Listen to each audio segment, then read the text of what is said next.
In this problem, we want to take the integral of tangent of x from 0 to pi over 4 to evaluate the area under the curve. So to do that, first let's see what is the definition of tangent of x. Tangent defined as sine over cosine. It's tan of x, it would be sine of x over cosine of x. So we can rewrite this integral without changing any variable.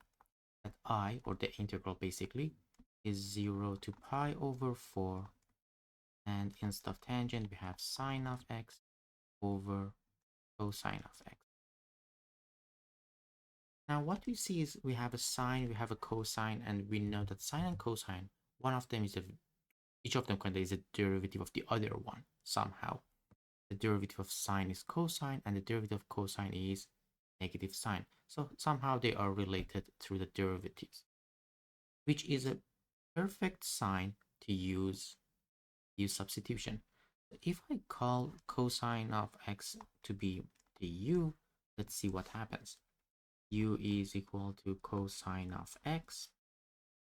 From here we can conclude that du is equal to negative sine of x dx, and if I isolate for dx, basically I divide both sides by negative sine x, I would get du over negative sine of x.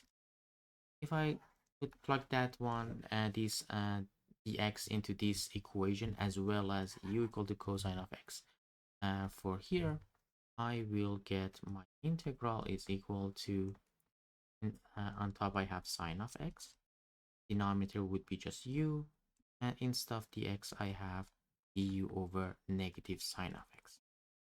This is a good substitution because here all the x's would disappear and I would have a simpler integral.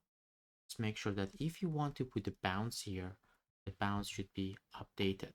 So to update the bounds, these original bounds are for this variable. The variable is x, but now the variable is updated and it's substituted to be u. So we need to change the bounds as well.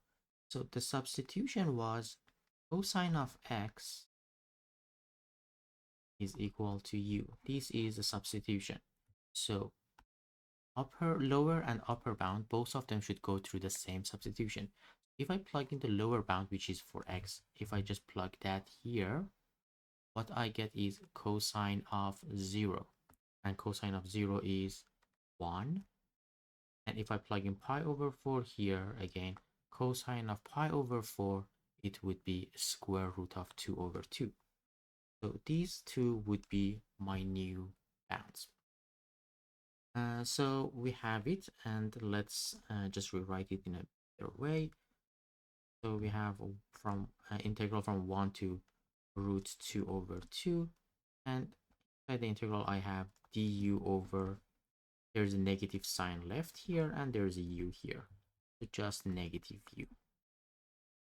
If I bring this negative to the front, I can write it as integral negative of integral of du over u,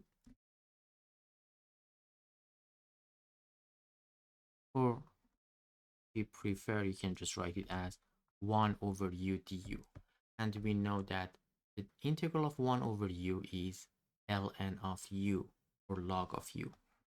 So what I can write is I have negative log of u. I simply take the integral, and the reason is the derivative of log of u is 1 over u.